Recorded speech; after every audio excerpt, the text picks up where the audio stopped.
Mr. President, thank you for allowing my country's participation in this meeting.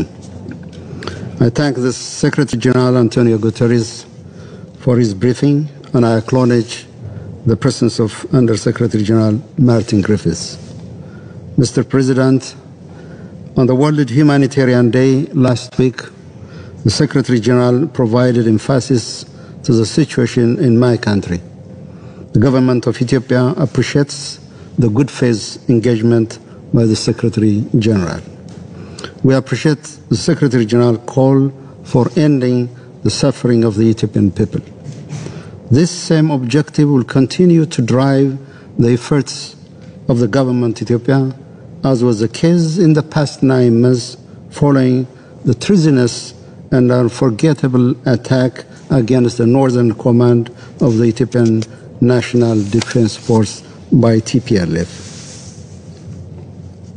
Excellencies, in previous discussion on the situation of my country, I tried to give a broader perspective on the problem where we are facing. The current state of affairs in Ethiopia did not transpire overnight. They were in the making long before the TPLF unleashed attack on the northern command of the NADF in the dark hours of November 4. The genesis of the current conflict goes back at least 3 decades ago. Since 1991, TPLF maintained hegemonic control over the political, security, and economic life of the Ethiopian people. During this time, the TPLF faced resistance at every turn in all corners of Ethiopia. We must recall that it was sustained popular protest that dislodged the TPLF from the political power in 2018, ushering in a promising period of transition. TPLF was dispelled not only from power, but also from the hearts and minds of Ethiopian people due to the non-evolving and destructive ideology it seeks to preserve in the Ethiopian body politic. The people of Ethiopia outprogressed this political elite that stand vanguard for division over unity, oligarchy over equal opportunity, favoritism over merit. When it lost power, the TPLF retreated to Tigray, taking our people in Tigray as hostage, because as the saying goes, for those accustomed to privilege, equality feels like oppression. Still, despite numerous provocations, the Ethiopian government exercised maximum restraint until the group attacked and looted military barracks. Over the last 9 months, the government sought to uphold the constitutional order. The TPLF refused to disarm and surrender to law enforcement authorities, doubling down on its destructive agenda. Mr. President, the unilateral humanitarian ceasefire declared in June and the subsequent withdrawal of the National Defense Force from Tigray was supposed to bring calm to the region and its people and provide space for the TPLF leadership to reconsider its ruinous course. Our plan was to allow a peaceful farming season in Tigray. It was supposed to pave the way for the uninhibited flow of humanitarian assistance for the people in need.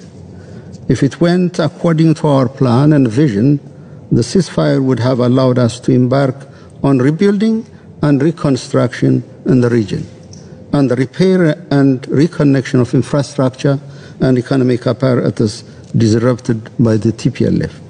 Also, children in Tigray would have already begun preparation for the 2014 school year.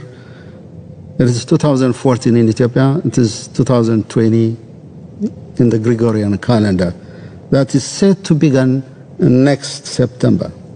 We had also wished for members of the TPLF that showed signals of willingness for peace to successfully advance their position and convince their peers to abide by the law and follow the path of peace.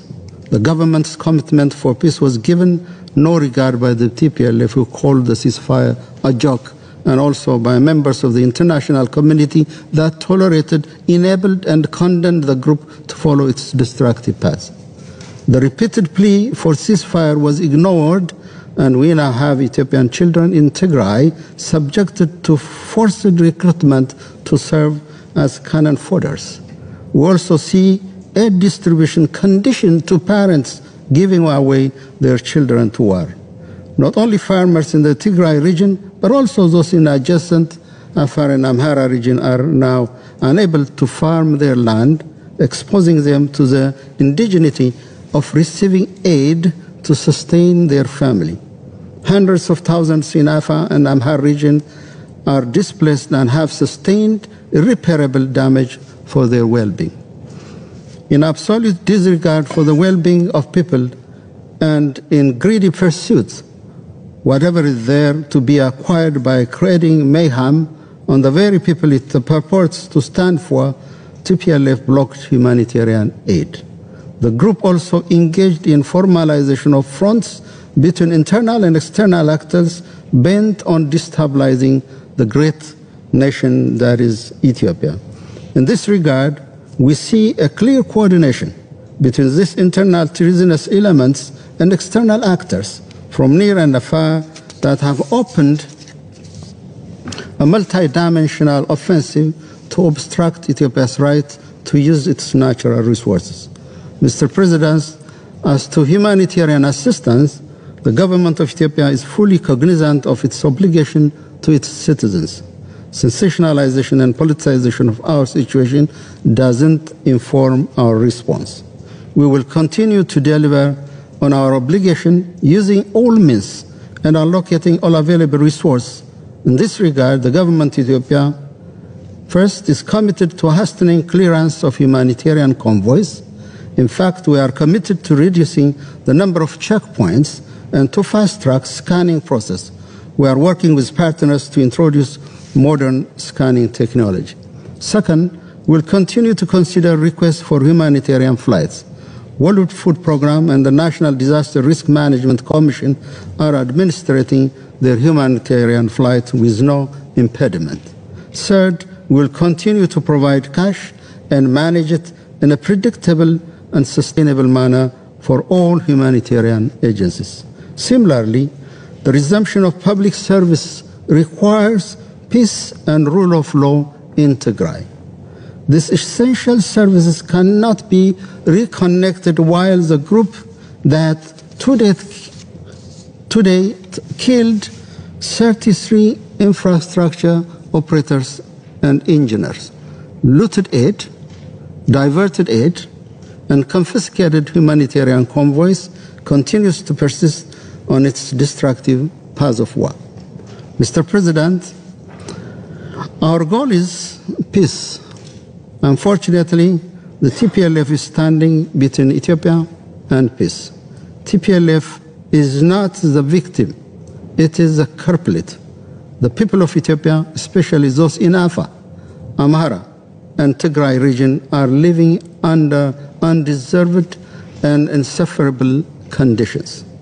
We are startled by everyone that appears to have been calling for peace and pressure the government for suspension of its law enforcement operation, to later on tolerate and ratify through their reticence the expansion of violence and mayhem by the TPLF. Our plea to all, with a sincere wish to help us realize peace, is to put pressure on this lawless group to stop its criminal advance, to abandon preparation for combat and abide by the laws of the country. The group must also irrefutably delink itself from internal and external sponsors and affiliates. As to the international community, we ask you to remove the actual or perceived support emanating from your side that this group feeds off. It has to only comply with the requirements set by the government and free the people of Tigray from its egoistically grip. Absent compliance with the laws of the country, the government of Ethiopia will apply and any means necessary to ensure law and order. Regarding some of the unsubstantiated assertions we heard today, we call upon members of the Council to be cautious about facts and misinformation that has dominated the scene.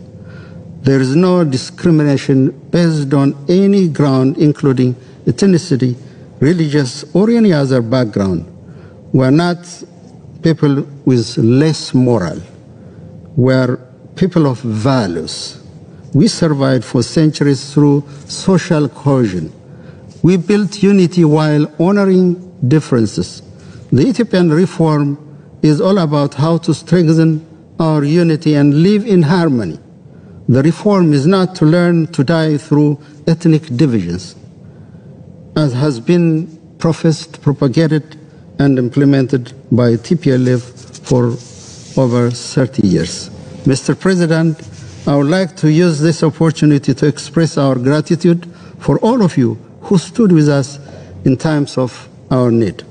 At the same time, we respectfully assert our sovereign integrity as an ancient, independent African country on a constant strive to overcome its challenges. In this regard, I would like to underscore the severe mentality that seeks to undermine the sovereign right and responsibility of states of their own security and well-being of their people have proven harmful in very many instances. We only hope the right lesson are learned. Evidently, Ethiopia is not a country that allows delegating the shaping of its future.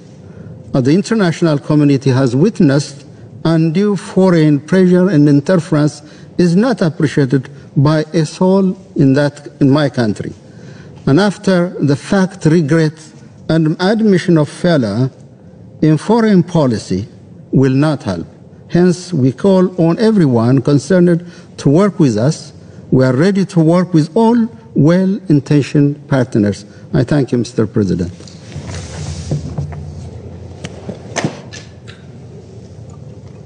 I thank the permanent representative of Ethiopia for his statement. There are no more names inscribed on the list of speakers. I'll now adjourn the meeting so that the Council can continue its discussions on the subject in closed